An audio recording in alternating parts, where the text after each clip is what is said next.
interview, nous sommes au Salon du Livre. Qu'est-ce que ça te fait que la Roumanie soit à l'honneur cette année? En principe, être invité d'honneur, ça veut dire devenir ici.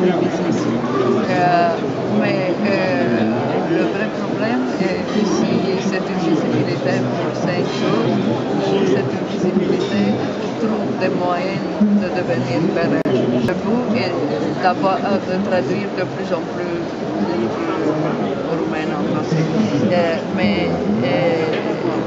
c'est clair que ça dépend premièrement de la qualité des livres, mais pas seulement ça. Ce qui compte aussi, ce qui ne dépend pas des écrivains, et l'image du pays. C'est le cadre politique, social, international dans lequel ce livre se trouve.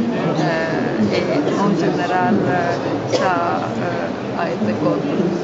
Est-ce que vous trouvez que la culture contemporaine roumaine est bien représentée ici au Salon du Livre? Vous avez changé? Il y a en plus des personnages qui ne comptent pas, mais les principaux écrivains se trouvent avec des livres, avec des traductions. Il y a en plus des personnages avec des relations politiques qui sont là.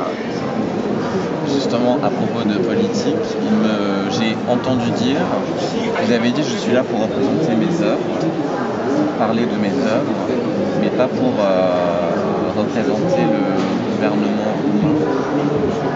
Est-ce que vous pouvez me dire? Je donnais un communiqué dans ce sens, c'est vrai, parce que il y avait 3 écrivains roumains, en fait 2 philosophes et un poète, un écrivain, qui ont annoncé qu'ils ne participent pas et ils ont annoncé dans les derniers moments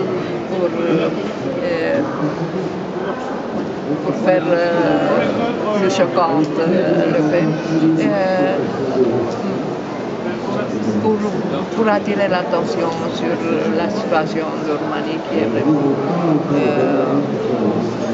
point de vue politique très compliqué dans le sens que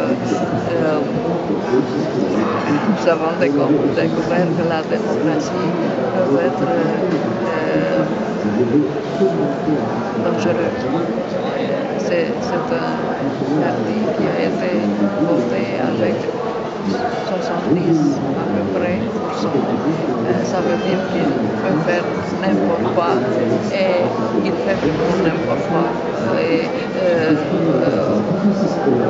comme ça, on a découvert que même que la démocratie sans l'état de droit, c'est un danger, pas on ne gagne pas comme ça. Enfin, notre chance est que nous sommes déjà membres de l'Union européenne et que nous sommes toujours tenus sous contrôle et ils ne peuvent pas faire tout ce qu'ils veulent, mais c'est dangereux. Quels sont les dangers? La corruption est la première. Et le fait que la classe politique est formée de personnages pour lesquels ne comptent pas ni les intérêts nationaux, collectifs, ni même les intérêts des partis. Pour chacun compte ses propres intérêts. C'est une forme de la corruption. Et alors, tout s'arrange et même si les lois sont correctes, ils ne sont pas appliqués. Mais dans le même temps, et dans les derniers temps, ils ont commencé, parce qu'ils ont la majorité absolue au Parlement, d'échanger les lois. Par exemple, un parlementaire qui est pénalement il doit perdre son immunité et quitter le Parlement. Eh bien, le Parlement a voté non, ils ne sont pas d'accord. Et lui reste là. Et il y a quelques personnages comme ça qui sont jugés, sont en train d'être jugés, pas encore condamnés, et qui dans le même temps font des lois en leur intérêt dans le Parlement. J'ai découvert à cette occasion, d'ailleurs j'avais cette idée un peu plus ancienne, que la loi de base qui doit fonctionner dans une démocratie et que ceux qui votent ne doivent pas donner à personne une part de pouvoir tellement grand que peut arriver la tendance de le prendre entière. C'est ça. Et nous sommes maintenant dans cette situation. Ils ont une part de pouvoir tellement grande qu'ils se portent comme un parti unique. Et ce qui est vraiment extraordinaire est que c'est une coalition contradictoire faite d'un parti social-démocrate et d'un parti libéral. Comme idéologie, ils sont absolument opposés, mais ça ne compte pas. Ce qui compte sont seulement les intérêts de pouvoir. Quand vous me dites que cette coalition social-démocrate et la droite se comporte comme un parti unique, moi ça me fait forcément penser au Parti communiste oui, ça ressemble. Et il y a des moments quand on ressemble, les choses ressemblent vraiment avec des choses d'avant 89. Et enfin, tout ça est possible aussi parce que l'opposition existe de moment. C'était l'ancien parti de gouvernement qui est perdu. Je voudrais revenir sur ce qui s'est passé au Salon du Livre ici jeudi. Il y a eu une action de protestation contre la politique, les nouvelles politiques culturelles de l'Institut culturel roumain. Est-ce que vous avez eu écho de cette protestation? Je peux vous dire que ce qui se passait à l'Institut culturel, c'est un drame pour la culture humaine, pas pour ceux qui ont été épargnés par Tatakievitch. Parce que c'était une institution qui fonctionnait bien et qui a eu des vrais succès dans peu des années.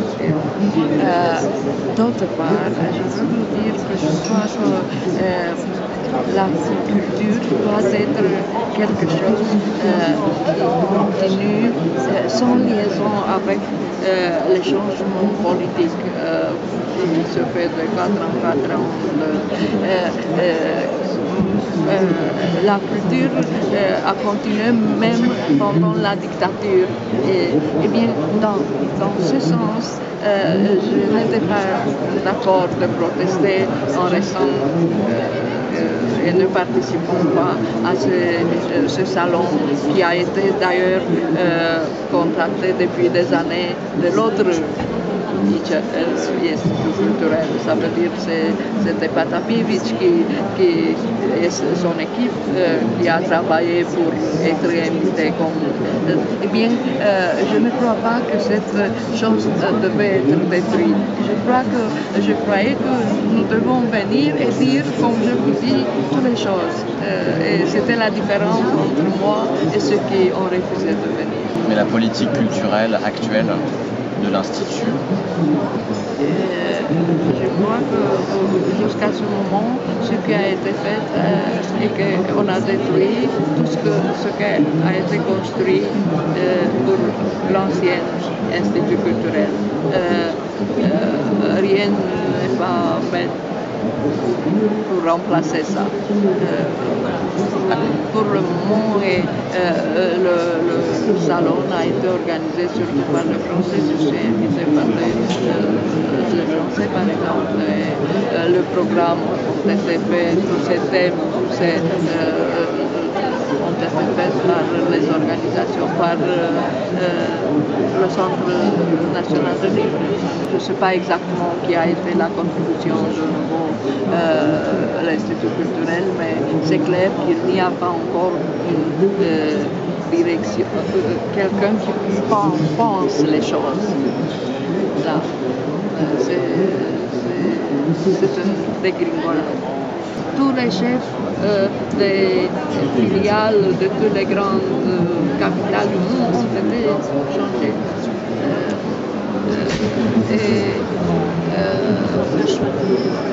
Ils sont remplacés au centre par des personnes qui n'ont pour le moment une politique culturelle ou ce qu'ils ont fait est difficile à comprendre. Par exemple, on a fait des filiales dans l'intérieur, dans la principale ville de Roumanie. Ce qui est bizarre parce que l'Institut culturel est quelque chose fait pour l'extérieur. Je peux vous dire que pour le moment, vraiment, je ne comprends pas quelle est la direction. Vous avez dit tout à l'heure dans le grand entretien que c'était presque plus difficile de se faire entendre maintenant que hier. Paradoxalement, avant c'était plus simple parce que c'était d'un part Ceausescu et sa famille, et de l'autre part tout semblait simple. Dans les conditions de liberté, c'est le mal qui est plus fort que le bien. Parce que tout seul libre, et il n'a pas, ne se fait pas de problème, tandis que le bien a toujours de protéger les idées, les croyances, tandis que le mal est toujours cynique et il est plus fort.